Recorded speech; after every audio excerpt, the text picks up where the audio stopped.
Okay, electromagnetic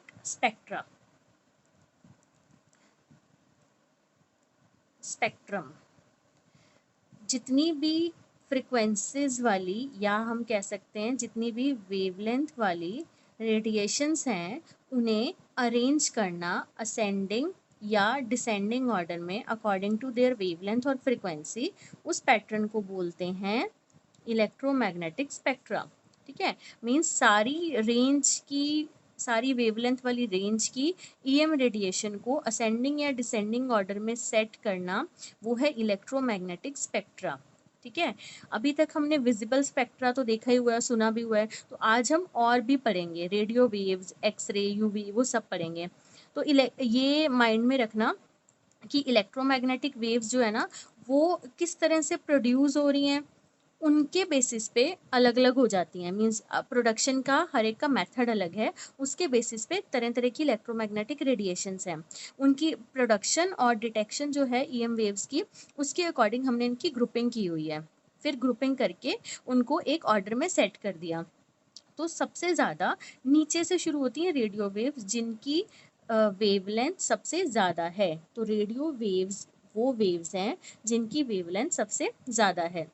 फिर second number पे आएंगी माइक्रोवेव्स, रेडियो के बाद माइक्रो, रेडियो की वेवलेंथ सबसे ज़्यादा, फिर माइक्रो की, उसके बाद इंफ्रा रेड वेव्स, इनकी होती है, इंफ्रा के बाद विजिबल लाइट के बाद यूवी रेडिएशन, यूवी के बाद x ray, and than gamma ray.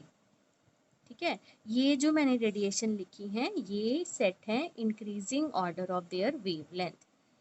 सबसे ज़्यादा वेवलेंथ है रेडियो की और सबसे कम वेवलेंथ है गामा रे की। और आपको पता है वेवलेंथ जो है वो फ्रिक्वेंसी के साथ इन्वर्स रिलेशन में है। तो जिस वेव की ऐसे क्रेस्ट और क्रेस्ट, मीन्स ये वेवलेंथ बड़ी होगी, वो 1 सेकंड में कम पास करेगी। अगर ये ज़्यादा होएगी, वेवलेंथ देखो कम है, तो 1 सेकंड में उतने ही टाइम में ये वेव ज़्यादा बार ऑसिलेट करेगी। फ्रिक्वेंसी मतलब number of oscillation in 1 second. तो अगर लंबी वेव है तो उसकी फ्रिक्वेंसी कम होगी, अगर छोटी वेव है उसकी फ्रिक्वेंसी ज़्यादा होगी। तो सबसे ज़्यादा फ्रिक्वेंसी किसकी होगी, इंक्रीजिंग ऑर्डर ऑफ देयर अगर फ्रिक्वेंसी में सेट करूँ तो गामा रेस की फ्रिक्वेंसी सबसे ज़्यादा, फिर एक्सरे की, फिर यूवी की, फिर विजिबल रेस की, फिर इंफ्रारेड की, देन माइक्रो, लास्ट में आएगी रेडियो। तो रेडियो वेव्स जो हैं उनकी वेवलेंथ सबसे ज़्यादा है, इसीलिए उनकी जो फ्रिक्वेंसी है वो सबसे कम है। ठीक है, अब देखो इसे याद कैसे करना है। सबसे पहले इनको याद, ऐसे ही थोड़ा सा मेथड है इसको याद करने का ऑर्डर में, कि सबसे पहले हम किचन में गए, किचन में जाके हमने रेडियो ऑन किया, रेडियो ऑन करके माइक्रोवेव ऑन किया, माइक्रोवेव में रेड लाइट जली, इंफ्रारेड। फिर हमने किचन की विंडो से बाहर देखा विजिबल लाइट से, बाहर जाने का मन किया, चले गए, वहाँ पे यूवी रेस से हमारी स्किन बर्न हो गई। फिर हम डॉक्टर के पास गए, डॉक्टर ने हमारा एक्सरे किया और हमें एक गैमो सैंडविच का नाम है, वो गैमो सैंडविच खिलाया, तो गैमा रे। फाइन, किचन में गए, रेडियो ऑन किया, माइक्रोवेव चलाया, माइक्रोवेव के अंदर रेड लाइट जली, इंफ्रारेड। किचन की विंडो से फिर बाहर देखा, थ्रू विजिबल लाइट बाहर चले गए, यूवी ने स्किन बर्न कर दी, डॉक्टर के पास गए, उसने एक्सरे किया और हमें एक गैमो सैंडविच खिलाया। तो ये जो स्टोरी है इससे आपको ये पैटर्न लर्न हो जाएगा। अब हमने ये चेक करना है कि इनकी फ्रिक्वेंसीज और वेवलेंथ का ऑर्डर क्या है। ठीक है, जो फर्स्ट है रेडियो वेव्स की आपको एक चीज़ याद रखनी है, या आप वेवलेंथ याद रखिए या आप फ्रिक्वेंसी याद रखिए। तो यूजली हम वेवलेंथ याद रखते हैं, पेपर में कुछ भी पूछा जा सकता है कि tell me the radio wavelength of this wave. तो वेवलेंथ आपको याद होगी, अगर फ्रिक्वेंसी आए तो फॉर्मूला यूज़ करके हम फ्रिक्वेंसी कैलकुलेट कर सकते हैं। फॉर्मूला है lambda is equal to C by nu. अगर लैम्डा पता है तो इस फॉर्मूला से हम फ्रिक्वेंसी निकाल सकते हैं, और सी की वैल्यू फिक्स है 3 × 10⁻⁸ मीटर पर सेकेंड, वेलोसिटी ऑफ लाइट। ठीक है, तो रेडियो वेव्स की जो वेवलेंथ है वो है 0.3 मीटर टू 600 मीटर, मीटर में है क्योंकि सबसे बड़ी है वेवलेंथ, बाकी सबकी नैनोमीटर में होगी। फाइन, तो इनकी जो फ्रिक्वेंसी है वो ये फॉर्मूला यूज़ करके आप निकाल सकते हैं। तो जो रेडियो वेव्स हैं ये प्रोड्यूस कैसे होती हैं, एक इनका प्रोडक्शन का स्टेप पढ़ लेना है, क्योंकि इनकी प्रोडक्शन के बेसिस पे सारी रेडिएशन अलग अलग होती हैं। जो रेडियो वेव्स है ना वो प्रोड्यूस होती हैं by changing the electric current in LC circuit और by accelerated motion of charge in conducting wires. आपको पता है ना एलसी ऑसिलेशंस, मैंने आपको जब एलसी ऑसिलेशन का टॉपिक पढ़ाया था वहाँ पे मैंने आपको बताया भी था कि इंडक्टर और कैपेसिटर की ट्यूनिंग से हम कैसे रेडियो को ट्यून कर सकते हैं। तो वहाँ पे आपने सीखा हुआ है एलसी ऑसिलेशंस का कंसेप्ट। तो एलसी ऑसिलेशन ये जो है इसी के कंसेप्ट से जब रेडियो वेव्स प्रोड्यूस हो सकते हैं, इलेक्ट्रिक करंट को एलसी सर्किट में चेंज करके ये प्रोड्यूस हो सकते हैं। और ईएम वेव्स की बेसिक प्रोडक्शन होती कैसे है, चार्ज पार्टिकल जब एक्सेलरेट करता है तो उसी से तो सारी ईएम जो वेव्स हैं वो प्रोड्यूस होती हैं। तो accelerated charge particle conducting wire में जब मूव करता है तब भी रेडियो वेव प्रोड्यूस हो सकती हैं, और एलसी ऑसिलेशन में इलेक्ट्रिक करंट को चेंज करके भी रेडियो वेव्स की प्रोडक्शन हो सकती है। फाइन। अब जो आप रेडियो पे ट्यून करते होगे, आपने रेडियो पे देखा होगा, एक होती है एम्पलीट्यूड वेव, एक होती है एफएम। एफएम मतलब फ्रिक्वेंसी मॉड्यूलेशन, ये सारा हमने अभी 10th यूनिट में पढ़ना है।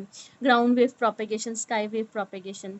तो जो रेडियो वेव हैं अब उनके यूजेस, यही जो एम्पलीट्यूड मॉड्यूलेशन का बैंड है, एएम बैंड जिसे बोलते हैं, उसकी फ्रिक्वेंसी में रेडियो वेव्स यूज होती हैं। और यूएचएफ होता है अल्ट्रा हाई फ्रिक्वेंसी बैंड, उसकी फ्रिक्वेंसीज की रेंज में भी रेडियो वेव्स यूज होती हैं। मींस टीवी वेव्स जो हैं वो भी रेडियो वेव्स हैं। फाइन। तो मीन्स कि रेडियो की जो ट्यूनिंग है वो सारी इसकी इन्हीं के थ्रू हो रही है, और उसको अलग अलग कैटेगरी में बांटा गया है, एएम में, एफएम में, यूएचएफ में, अल्ट्रा हाई फ्रिक्वेंसी बैंड में। फाइन। तो रेडियो वेव्स का मेन सिग्निफिकेंस या मेन यूज़ यही है कि radio waves are mainly used in radios and television communication system, और उसके अकॉर्डिंग इनको इनकी क्लासीफाई किया गया है फ्रिक्वेंसी बैंड्स के अकॉर्डिंग। अगर इतनी से इतनी फ्रिक्वेंसी के बीच में लाई करती हैं तो उन्हें एएम बोलते हैं। और टीवी सिग्नल के लिए उनकी फ्रिक्वेंसी होती है 54 मेगाहर्ट्ज टू 890 मेगाहर्ट्ज। यूएचएफ जो मैं अल्ट्रा हाई फ्रिक्वेंसी बता रही हूँ उनकी जो रेंज है वो 840 मेगाहर्ट्ज टू 935 मेगाहर्ट्ज है। मोबाइल फ़ोन्स में ये जो वॉइस कम्युनिकेशन है उसके लिए यूएचएफ वाली यूज़ होती हैं। फाइन। तो ये कुछ छोटी छोटी बातें माइंड में रख लेना। नेक्स्ट जो सेकेंड टाइप ऑफ वेव्स है वो है माइक्रोवेव्स। माइक्रोवेव्स की जो वेवलेंथ है उनकी रेंज है, जैसे यहाँ पर ख़त्म हो गए ना 600 मीटर तक थी 0.3 से ये जो है वो 0.1 मीटर टू 1 मिलीमीटर के बीच में इनकी वैल्यू लाई करती है। 0.1 मीटर काफ़ी छोटा हो गया, इससे इसकी वैल्यू वेवलेंथ की छोटी हो गई। 1 मिलीमीटर मतलब 10⁻³ मीटर, माइनस में चली गई मीटर्स में अगर हम देखें तो फ्रिक्वेंसी इनकी हम कैलकुलेट कर सकते हैं। ये जो माइक्रोवेव्स हैं ये प्रोड्यूस कैसे होती हैं, इलेक्ट्रॉन जब ऑसिलेट करता है किसी कैविटी में, इलेक्ट्रॉन की ऑसिलेशन किसी कैविटी में, वो कैविटी क्लिस्ट्रॉन की हो सकती है। ये आपने सुना नहीं हुआ बच्चे, ये आपके लिए सारी टर्म नहीं है, तो ये कभी हुआ तो आपको ये हमारी लैब्स में है, हम ये दिखा सकते हैं क्लिस्ट्रॉन की सप्लाई। और एक गन डायोड्स होते हैं, उनसे भी माइक्रोवेव्स प्रोड्यूस हो सकती हैं। ठीक है। तो प्रोडक्शन कैसी है इनकी, अगेन जो इलेक्ट्रॉन ऑसिलेट कर रहे हैं कैविटी में, इन टाइप की कैविटी में, तो उससे माइक्रोवेव्स प्रोड्यूस हो सकती हैं। इनके यूजेस क्या हैं, सबसे इम्पॉर्टेंट और मेन यूज़ जो है माइक्रोवेव्स का, ये रडार सिस्टम में यूज़ होती हैं। रडार सिस्टम में क्यों यूज़ होती हैं, क्योंकि एक तो माइक्रोवेव्स जो हैं वो सीधी लाइन में ट्रेवल कर सकती हैं, बिल्कुल सीधी। तो ऑब्स्टेकल या कोई रुकावट जब आती है तो उससे रिफ्लेक्ट होके वापस आ जाती हैं बिल्कुल सीधी। तो हम टाइम रिकॉर्ड कर सकते हैं कितने डिस्टेंस में कितने टाइम में वापस आई। तो रडार इसीलिए होता है कि ऑब्स्टेकल को हम पता कर सके कितने डिस्टेंस पे है। तो microwaves are used in radar for aircraft navigation because they can travel in straight line and they can be reflected by the obstacles. Fine. Second है एटम्स और मॉलिक्यूल्स की जो रिसर्च है, मॉलिक्यूल्स की रिसर्च में यूज़ होती हैं atomic level पे। माइक्रोवेव अवन्स में यूज़ होती हैं। अवन्स का तो आपको पता है कि उसके अंदर जो वाटर वेपर्स होते हैं उनमें डायपोल्स होते हैं। तो जब भी माइक्रोवेव में वो फूड स्टफ़ को रखा जाता है जिसमें वाटर वेपर्स होते हैं, उनके ऊपर टॉर्क लगती है और वो घूमने लगते हैं। तो वाटर वेपर्स जब घूमते हैं तो हीट प्रोड्यूस होती है जिससे खाना हीट अप हो सकता है। जो वाटर मॉलिक्यूल्स हैं वो पोलराइज्ड हो जाते हैं, ऑसिलेट करते हैं, तो उनके थर्मल मोशन की वजह से मॉलिक्यूल्स हीट अप होने से वो खाना कुक्ड हो जाता है। तो वो इसलिए माइक्रोवेव अवन्स में यूज़ होती हैं for cooking and warming the food. Fine. जो इनकी फ्रिक्वेंसी है जिस माइक्रोवेव में वो होती है 3 गीगाहर्ट्ज फ्रिक्वेंसी, माइक्रोवेव में इतनी यूज होती है। फाइन। माइक्रोवेव्स ना कम्युनिकेशन पर्पस के लिए भी यूज़ होती हैं, communication purpose for by cellular phones. Microwaves weather की रडार में भी यूज़ होती हैं।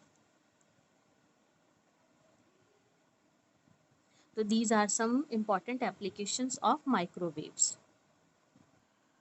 इन एडिशन टू दिस माइक्रोवेव्स, जो माइक्रोवेव पे बेस्ड जो रडार सिस्टम है ना, वो गन्स की स्पीड को फाइंड आउट करने के लिए, और टेनिस बॉल की स्पीड को, टेनिस जैसे क्रिकेट बॉल है वो कितनी स्पीड से आ रही है, मैच में भी देखते हैं बॉल की स्पीड नीचे लिखी आ जाती है कि इतनी स्पीड से बॉल गिरी है। ऑटोमोबाइल्स की स्पीड निकालनी हो तो मीन्स कि फास्ट मूविंग ऑब्जेक्ट्स की स्पीड को डिटेक्ट करना हो तो उसमें माइक्रोवेव बेस्ड रडार यूज़ होते हैं। फाइन। तो ये माइंड में रखना इनकी एप्लीकेशन। नेक्स्ट जो थर्ड टाइप की वेव है वो है infra red waves. Infra red waves जो हैं ये बॉडी को जिसमें भी प्रोड्यूस होती हैं उसे हीट अप कर देती हैं, इसलिए इन वेव्स को हम हीट वेव्स भी बोलते हैं। ठीक है, जहाँ पे भी प्रोड्यूस होंगी उसे ये हीट अप कर देती हैं। तो इनकी जो रेंज है वेवलेंथ की वो 1 मिलीमीटर टू 700 नैनोमीटर में है। अब हम नैनो स्केल पे चले गए हैं। फर्स्ट वाली जो माइक्रोवेव थी वो मीटर की रेडियो वेव्स थी जो मीटर की स्केल पे थी।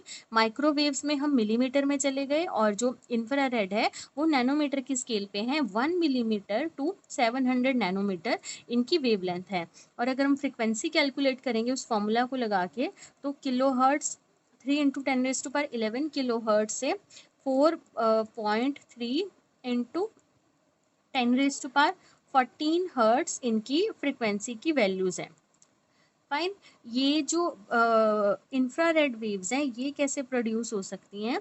अगेन जो एक्साइटेशन है एटम्स एंड मॉलिक्यूल्स की, मींस ये अपने एटम्स और मॉलिक्यूल्स किसी भी सब्सटेंस के अपने ग्राउंड लेवल से एक्साइट होके ऊपर चले जाएंगे। तो एक्साइट होने के बाद ये इंफ्रारेड वेव्स को प्रोड्यूस करेंगे, और हॉट बॉडीज़ में जितनी भी गर्म बॉडीज़ हैं उनसे इंफ्रारेड वेव्स रेडिएट होती हैं, और हीट वेव्स भी इसीलिए बोलते हैं इनको। मैं रिपीट कर रही हूँ, इनकी प्रोडक्शन कैसी है? एटम्स और मॉलिक्यूल्स जब एक्साइट होते हैं तब ये इंफ्रारेड वेव्स को प्रोड्यूस करते हैं। एटम एंड मॉलिक्यूल्स की एक्साइटेशन पे बेस्ड है। क्लियर? अब इनके जो यूजेस हैं वो इसी फैक्टर पे बेस है, क्योंकि ये जब जब भी होंगी हीट को प्रोड्यूस करेंगी। तो सबसे पहला और इनका इम्पॉर्टेंट यूज़ है कि ये वेव्स फॉग और धुंधले एनवायरनमेंट हेज से निकल सकती हैं। इसीलिए जहाँ पर हमें विजन चाहिए, फॉग में नाइट विजन चाहिए, वहाँ पे हम इन्हें यूज़ करते हैं फॉगी कंडीशंस में। वहाँ पे जैसे सपोज़ किसी हाइट पे ही चले गए, वहाँ पे फॉग है, तो उस केस में भी हम इन्हें यूज़ कर लेते हैं। और अर्थ सैटेलाइट जो हैं वो इंफ्रारेड रेज को डिटेक्ट कर सकते हैं। ठीक है। और ग्रीन हाउस के इफ़ेक्ट में जहाँ पर CO2 और वाटर वेपर्स हैं वो उन्हें इंफ्रारेड रेडिएशन अब्जॉर्ब कर लेती हैं, तो वहाँ पर भी यूज़ होते हैं।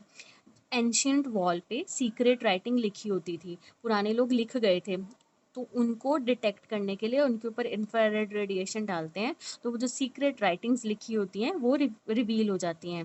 ठीक है। और इंफ्रारेड लैंप्स होते हैं वो मस्कुलर स्ट्रेन्स को, मसल्स में जो पेन है या स्ट्रेन पड़ा हुआ है तो उनको हीटअप करना है, तो इंफ्रारेड रेडिएशन से वो डाल के हम हीटअप कर सकते हैं, मस्कुलर पेन्स को, मसल्स को रिलैक्स दे सकते हैं। तो फर्स्ट एप्लीकेशन मैंने बताई। फॉग और हेज़ में अगर हमें देखना हो, नाइट विजन चाहिए, तो इंफ्रारेड लैंप से या इंफ्रारेड रेडिएशन से हम देख सकते हैं। सेकंड मैंने बताया कि ग्रीन हाउस जो है, ग्रीन हाउस गैसेज हैं, कार्बन डाइऑक्साइड, वाटर वेपर्स, उन्हें अब्जॉर्ब कर लेती हैं इंफ्रारेड इजीली। तो हम ग्रीन हाउस इफेक्ट को कम कर सकते हैं, मतलब फंक्शन करवाने के लिए ग्रीन हाउस का ये यूज़ होती हैं। और सीक्रेट राइटिंग को रिवील करवाने के लिए यूज़ होती हैं। और मस्कुलर स्ट्रेस, मस्कुलर मतलब पेन्स को रिलीफ देने के लिए ये इंफ्रारेड रेडिएशन यूज़ होती हैं। ओके, इंफ्रारेड रेडिएशन का एक और इम्पॉर्टेंट पर्पज़ है, जो सोलर वाटर हीटर्स हैं और सोलर कुकर्स हैं उनमें भी ये रेडिएशन यूज़ होती हैं। और अर्थ सैटेलाइट में भी यूज़ होती हैं मिलिट्री पर्पज़ को ऑब्जर्व करने के लिए। ठीक है। These waves also provide electrical energy to satellite by making use of solar cells.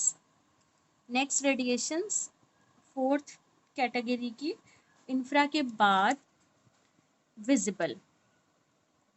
Visible light जो है उसकी जो वेवलेंथ है वो 400 नैनोमीटर टू 800 नैनोमीटर है। 400 नैनोमीटर टू 800 नैनोमीटर। और इसकी हम वो निकाल सकते हैं फ्रिक्वेंसी, वो होती है 4 into 10⁻14 hertz to 8 into 10⁻14 hertz. ठीक है। विजिबल लाइट के यूजेस तो आप सबको पता है, विजिबल लाइट की वजह से ही हम सारा जो आसपास है वो देख पा रहे हैं। सारी जो ह्यूमन और कैमरा है वो इसकी वर्किंग विजिबल लाइट पे बेस्ड है। तो ये सब आप लिख सकते हैं। एस्ट्रोनॉमी में यूज़ होता है, ह्यूमन लाइफ के लिए विजिबल लाइट एनर्जी का सोर्स है। फोटोग्राफी वही सब, तो ये आप पढ़ लेना। माइक्रोस्कोपी और टेलीस्कोप की फंक्शनिंग भी विजिबल लाइट पे बेस्ड है। हम उन्हीं से माइक्रोस्कोपी, ऑप्टिकल माइक्रोस्कोपी भी विजिबल लाइट से ही देख सकते हैं। ठीक है। तो ये बहुत ही बेसिक सी थी विजिबल लाइट, क्योंकि हमने ह्यूमंस ने तो इसी को ज़्यादा ऑब्जर्व किया हुआ है, तो इसके बारे में तो आपको काफ़ी कुछ पता है। और विजिबल लाइट प्रोड्यूस कैसे होती है, जब एक इलेक्ट्रॉन जंप करता है फ्रॉम हायर लेवल टू, जैसे ऊपर वाली शेल है एसपीडीएफ जैसे शेल है, हायर से लोअर में जब जंप करता है तब विजिबल लाइट एमिट होती है। Electron jump from higher energy level to lower energy level of an atom, then this light can be produce. Fine. Next, और ये भी आपको पता होगा कि ह्यूमन आई को सिर्फ इसी लाइट की सेंसेशन है, इसी की वजह से साइट प्रोड्यूस होती है। Next type of radiation, UV radiation. Fifth is UV rays. UV rays जो है इनकी वेवलेंथ 400 नैनोमीटर से 0.6 नैनोमीटर तक है, और फ्रिक्वेंसी 7.5 इंटू 10⁻14 हर्ट्ज से 5 इंटू 10⁻17 हर्ट्ज तक है। ठीक है। और यूवी का जो प्रोडक्शन है वो, एक तो सबसे पहले sun is the most important source of UV radiation. Sun आपको पता ही है ये प्रोड्यूस कर रहा है। यूवी रेज ना वेल्डिंग आर्क से भी प्रोड्यूस हो सकती हैं, और ये लिविंग टिश्यूज़ के लिए, अगर इनकी लार्जर क्वांटिटी हो तो वो लिविंग टिश्यूज़ के लिए हार्मफुल है। वेल्डिंग पर्पसेस के लिए जब हम गॉगल्स अगर ना पहने, क्योंकि वहीं पे यूवी रेज प्रोड्यूस होती हैं, तो हमारी आइज़ जो है वो डिस्टर्ब हो सकती हैं। ये तो आपने डे टू डे लाइफ में ऑब्जर्व किया है, इसीलिए मैंने इसको सबसे पहले बताया है। तो इनका जो सबसे इम्पॉर्टेंट यूज़ है वो है फूड स्टफ़ को प्रिजर्व करने के लिए। जैसे ड्रिंकिंग वाटर है, उसे बैक्टीरिया से बचाना है, तो जर्म से बचाना है, वहाँ पे यूवी रेडिएशंस होती हैं, डाल देते हैं। तो they are use to preserve food stuff and making drinking water free from bacteria and germs. Fine. Next जो इनका इम्पॉर्टेंट यूज़ है, वो जो इंस्ट्रूमेंट होते हैं, सर्जिकल इंस्ट्रूमेंट्स, उनको हीट अप कर देते हैं यूवी रेज के अंदर, तो उससे उनके बैक्टीरिया मर जाते हैं, जितनी भी सर्जरी के लिए इंस्ट्रूमेंट यूज़ होते हैं। ठीक है। और इनविजिबल राइटिंग्स को भी और फिंगरप्रिंट्स को भी स्टडी करने के लिए यूवी रेडिएशन यूज़ होती है। मॉलिक्यूल्स के स्ट्रक्चर को स्टडी करने के लिए भी यूवी रेज यूज़ होती हैं। तो मैं रिपीट कर रही हूँ। फर्स्ट मैंने बताया कि फूड स्टफ़ को प्रिजर्व करने के लिए फूड स्टफ़ में इनकी एक एप्लीकेशन है, और सारे जो सर्जिकल इंस्ट्रूमेंट हैं उनको स्टरलाइज करना है तो ये यूज़ होती हैं। और फिंगरप्रिंट्स में फिंगरप्रिंट्स को रिवील करना है। नेक्स्ट, मॉलिक्यूल्स के स्ट्रक्चर को पढ़ने के लिए, to study structure of molecules, these radiations are used. Fine. Next हम पढ़ रहे हैं एक्स। पिछले से कुछ ऐड भी कर लेते हैं, कुछ उस टाइम माइंड में नहीं आते, तो ये देखो, ultraviolet radiation are used for preservation of food stuff. Burglar alarm, yes, जो अलार्म, एंटी थेफ्ट अलार्म होते हैं उनमें यूज़ होती हैं। फॉग्ड डॉक्यूमेंट, फिंगरप्रिंट्स को फोरेंसिक साइंस में, लैब्स में फिंगरप्रिंट्स को डिटेक्ट करने के लिए जो लैब है फोरेंसिक लैब्स, उसमें यूज़ होती है, फोरेंसिक साइंस में भी। वही ये पॉइंट मैं ऑलरेडी डिस्कस कर चुकी हूँ। नेक्स्ट पॉइंट है ये चेकिंग और testing of mineral samples through fluorescence caused by incident UV radiation. ये मैं एक्सप्लेन कर दूँगी क्या पॉइंट है, ये आप चेक कर लेना। इसमें काफ़ी सारी एप्लीकेशंस लिखी हुई हैं, तो इनको शॉर्ट करके अगर आपको लिखना हो, ये भी पॉइंट मैं डिस्कस कर चुकी हूँ गॉगल्स वाला। लैम्प्स में, फ्लोरेसेंट लैम्प्स में फाइन। आपने सुना होगा कि लेसिक आईज का जो टेस्ट होता है, ऑपरेशन होता है, लेसिक ट्रीटमेंट, उसमें ये यूज होती है आई सर्जरी के लिए, क्योंकि ये फाइन बीम की तरह आगे बढ़ती हैं, मींस नैरो बीम बन जाती है, तो ये डायरेक्ट जाके टारगेट पे हिट होती हैं, इधर उधर फैलती नहीं है फाइन बीम में, और इनको इजिली फोकस कर सकते हैं, इसलिए ये लेसिक ट्रीटमेंट में यूज होती है आई सर्जरी में। Okay, next is X rays. X rays जो हैं ये भी आपने सुनी होंगी, हॉस्पिटल्स में तो बहुत बार सुनी होंगी। ह्यूमन टिश्यूज में से, ह्यूमन स्किन में से ये एक्सरेज पास हो जाती हैं, इसलिए इसको मेडिकल पर्पसेस में बहुत ज़्यादा यूज़ करते हैं। एक्सरे प्रोड्यूस कैसे होती हैं? अगर हम एक हाई एटॉमिक नंबर वाले पार्टिकल को फास्ट मूविंग इलेक्ट्रॉन से बम्बार्ड कर देंगे तो एक्सरे प्रोड्यूस होती है। ठीक है, मैं रिपीट कर रही हूँ, पहले सबसे पहले एक्सरे की हम लिखते हैं वेवलेंथ, फिर इनकी प्रोडक्शन दोबारा बताती हूँ। इनकी जो वेवलेंथ है उसकी रेंज है 10 नैनोमीटर से 10⁻14 नैनोमीटर। अब देखिए हम माइनस की पावर में चले गए हैं पॉजिटिव से शुरू होके, इसका मतलब हम छोटे लेवल पे जाते जा रहे हैं। तो एक्स रेज जो है ये देखिए, these are X rays. X rays की वेवलेंथ 10 नैनोमीटर से 10⁻⁻4 नैनोमीटर, और इनकी फ्रीक्वेंसी की रेंज है 10⁻17 हर्ट्ज से 10⁻20 हर्ट्ज तक। और इनको रॉयंटन ने डिस्कवर्ड किया था। ये प्रोड्यूस कैसे हो सकती हैं? एक टारगेट को जो हाई एटॉमिक नंबर वाला है, फास्ट मूविंग इलेक्ट्रॉन से बम्बार्ड कर दो तो ये प्रोड्यूस हो सकती हैं। मीन्स एक जैसे टारगेट लिया बड़े हैवी एटॉमिक नंबर वाला, उसके ऊपर एक फास्ट मूविंग इलेक्ट्रॉन को बम्बार्ड करवा दिया, मींस हाई स्पीड से वो आ रहा था, तो ये एक्सरे प्रोड्यूस हो जाएंगी। एक्सरे की प्रोडक्शन का वैसे तो हायर स्टडी करोगे तो एक पूरा चैप्टर भी है, बट यहाँ पे आप इतना ही याद रखना। और इनको हम ह्यूमन स्किन में से ये इजीली पास हो सकती हैं, इसलिए मेडिकल पर्पसेस में यूज़ कर सकते हैं। बट अगर ज़्यादा अमाउंट की एक्सरे ह्यूमन की स्किन से पास हो जाएंगी तो वो टिश्यूज़ को बर्न भी कर सकती हैं, इसलिए ज़्यादा लंबी देर के लिए हम इसको यूज़ नहीं कर सकते। इनके यूजेस हैं स्किन डिसीजेस, स्किन के कैंसर और ट्यूमर्स में वहाँ पे यूज़ होती है, और इंजीनियरिंग में यूज़ होती हैं। अगर मेटल में किसी जगह एयर के बबल्स हो या फ्लॉज हो, क्रैक्स हो कहीं पर, तो उनकी लोकेशन कि सपोज किसी सीवरेज की पाइप में कोई क्रैक है, तो हमें डिटेक्ट करना हो कि कहाँ पर है, फ्लॉज कहाँ पर है, तो हम निकाल सकते हैं with the help of these X rays. और गोल्ड सिल्वर डायमंड्स में अगर कोई पता करना हो, मीन्स डिटेक्टिव एजेंसीज जो हैं to detect gold silver and diamonds and other goods,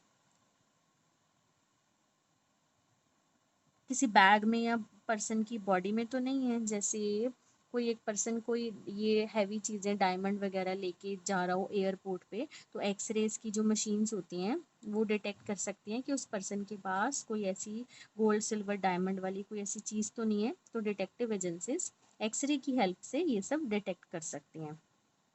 person की बोन में कोई फ्रैक्चर, ये तो मैं बड़ी देर से बता रही हूँ, सबसे इम्पॉर्टेंट एक्सरे का पर्पज़ ये है कि बोन्स को डिटेक्ट करने के लिए कहीं पे टूटी तो नहीं है, कोई फॉरेन मटेरियल तो नहीं है, कोई बुलेट या कॉइन तो नहीं है बॉडी के अंदर, वो एक्सरे की हेल्प से डिटेक्ट हो सकता है। तो लास्ट जो है वो है गामा रेज। गामा रेज जो हैं वो 10⁻⁻10 मीटर से 10⁻⁻14 मीटर तक उनकी रेंज है। माइनस में चले गए हम मीटर्स में, -10 मीटर -14 मीटर, ठीक है। और इलेक्ट्रॉन जब हायर ऑर्बिट से जंप करके लोअर ऑर्बिट में आता है तो गामा रेज प्रोड्यूस होती हैं। Gamma rays radio active decay से बेसिकली बनती हैं, मीन्स रेडियो एक्टिव डिके में जब इलेक्ट्रॉन हायर से लोअर ऑर्बिट में आएगा न्यूक्लियर रिएक्शन में, तो गामा रेज प्रोड्यूस होंगी। और गामा रेज की जो वेवलेंथ है वो सबसे छोटी है और फ्रीक्वेंसी इनकी सबसे ज़्यादा है। इनकी पेनेट्रिंग पावर सबसे ज़्यादा है, मीन्स किसी भी मटेरियल से ये पेनेट्रेट करके दूसरी तरफ चली जाएंगी, तो गामा रेज की जो पेनेट्रेशन है वो सबसे ज़्यादा है, हमेशा याद रखना। तो ये जो गामा रेज हैं पेनिट्रेशन ज़्यादा है, इसलिए कैंसर सेल में से निकल सकती हैं, तो कैंसर की ट्रीटमेंट के लिए यूज़ होती हैं, और फूड की प्रिजर्वेशन के लिए भी यूज़ होती हैं, और एटॉमिक और न्यूक्लियस लेवल के जो रिसर्च पर्पसेस हैं उसमें यूज़ होती हैं गामा रे।